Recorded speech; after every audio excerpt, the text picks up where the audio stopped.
जय हो जिउतिया। भोजपुरी में चिल्हो सियारिन के कथा सुनावे जाता नहीं रवा लोनी सुनब जा जरूर।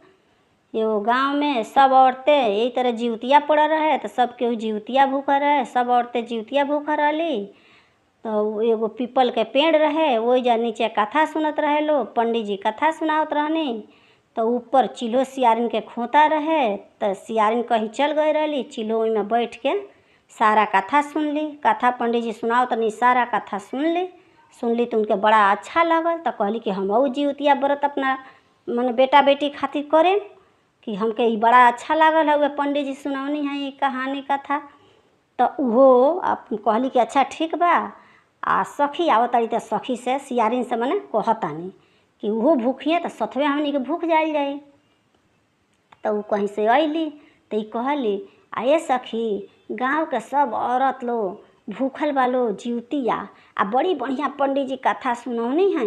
तू भूखबू हम भूखब अपना औलाद खातिर अपना परिवार खातिर भूखल जाला तो हम भूखब तू भूखबू। तो कहली कि हाँ हम भूखब। तो दोनों जनी भूख गई लो। दोनों जनी भूख गई लो तो दोनों जनी अपना अपना खोता में रहे लो बैठल। तो कहली कि ये सखी हम तो कथा सुन ले बानी पंडित जी के मुँह से लेकिन तू नहीं सुन ले बारू तहरा के हम सुना देतानी उ कथा। तो उ कहली कि ठीक बा। तो लगली चिल्हो अपन कथा पंडित जी वाला कथा सुनावे लगली। तो कथा सुनावत गईली तो आधा कथा ही सुनले रही सियारिन तो लेकिन के भूख लाग गई। जब भूख लाग गई तभी वजह से चल दहली अपना भोजन के तलाश में चल गईली शमशान घाट में। तो जाके वजह हाई सुख मांस खैली। फिर मांस खा के आके अपना खोता में धीरे से सुत गईली। आ ई जान तड़ी चिल्हो कि ये हम तो कथा कहतन तो वो तो सुनते बड़ी कथा तो सुनते बड़ी ती सखी हमार। आ सखी तो यहाँ चल गई रहली अपन भोजन करें। तो अली खा पी के तो अपन बैठा रहली ओमे खोता में। तो इहो सुत गईली दोनों जनी सुत गईलो भी सवेरा भइल। तो दूसरा दिन अब पारण के बेरा भइल। दिन भर तो भूखले रहलो बिहान भइले जब पारण के बेरा भइल तो चल गईली गौशाला गईली। तो गौशाला से गाय के दूध ले अली आ नियम धर्म से अपन नियम धर्म से निर्जल रह के व्रत कैले रहली बहुत बढ़िया से चिल्हो।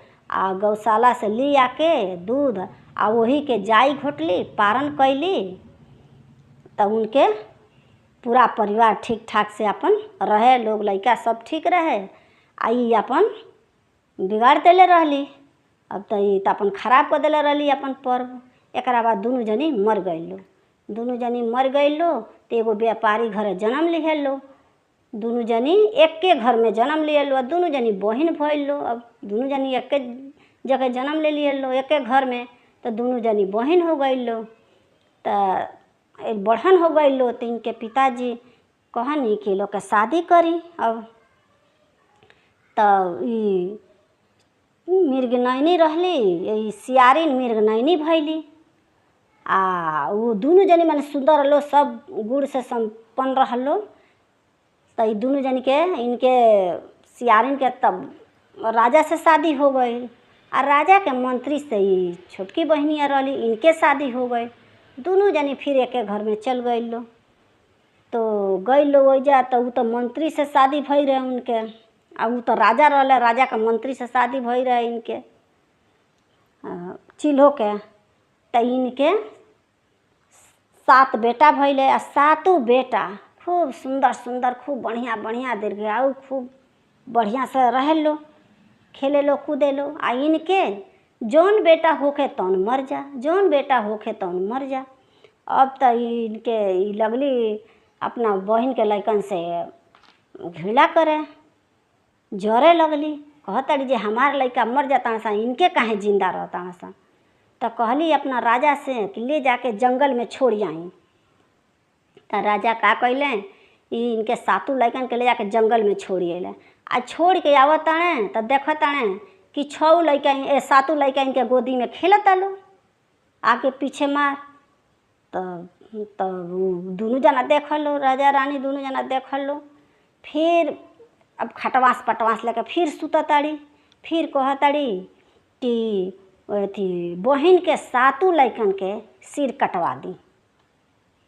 तब उ का कैलन, नौकर बोलवौले, नौकर बोलवा के आ सातों लइकन के कहले ले जा होने जंगल में आ सिर काट के आ पटारी में मतलब बक्सा में धो के आ लिया के महतारी के पास रख दो।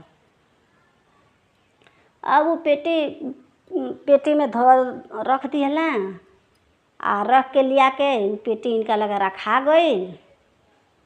पेटी रखा गई तब देखता लो पेटी लेके आइलो तो देखता लो कि हमनी के तो पेटी सिर काट के पेटी में धैले जा लइका तो मार गोदी में खेलता ना सो आगे पीछे। तो जाके राजा साहब से कहल लो कि तो लइका तो हमनी के तो सिर काट दो जंगल में लिया के लइका तो मार चारू ओर खेलता ना सो। तब रानी अब हार पाछ के अब सब चीज़ से हार गईली तब जाके अइली अपना बहिन के लगे। तो कहली कि ये बहिन आ तू कौन तप कैले बारू कि तहार सब लइकन के हम केतना केतना माने हम एथी कैनी हई आ एथी तहार लइका मरले हैं सना या सब तहार लगे आके खेले कूदे लगले हैं सो। तो कहली कि देख तू आ हम दुनू जनी सखी रहनी जा आ दुनू जनी हमनी के गांव के लोग जीवतिया भूखा रहे कथा सुनत रहे तो हमहू सुनले रहनी। तो हम तोहरो से कहनी तूहू भूखलू लेकिन तू नियम के पालन ना कैलू। हम नियम से अपन पालन कैनी आ तू नियम के पालन ना कैलू। यही से नियम के पालन ना कैलू यही से तहार लइका मर जाले स ना जीवित होले स। आ हम जीवतिया खूब बढ़िया से भूखनी आ बिहाने पारन के दिने गौशाला गईनी गाय के दूध लियनी वही से जाई घुटनी पारन कैनी। तो हमार लइका सब बढ़िया से बाड़ा स जिंदा बाड़ा स। सब जीवित महाराज के थी बा कृपा बा उन्हीं के आशीर्वाद बा।